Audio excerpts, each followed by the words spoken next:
সন্ত্রাসীদের বিচার চাই, বিচার বিচার বিচার চাই। চাঁদপুরের ঐতিহ্যে লালিত আহমদিয়া কামিল মাদ্রাসার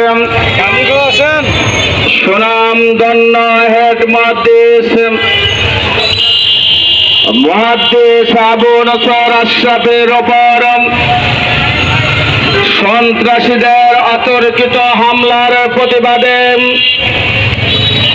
আয়োজিত আজকের বিক্ষোভ মিছিল পূর্ব সমাবেশে সভাপতিত্ব করার জন্য বিনীতভাবে অনুরোধ করছি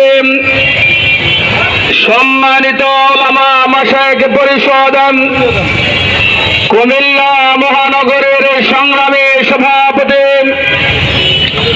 অধ্যক্ষ মাওলানা আলাউদ্দিন সরকার, আজকের এই সমাবেশে এই মুহূর্তে আমাদের মাঝে এসে উপস্থিত হয়েছে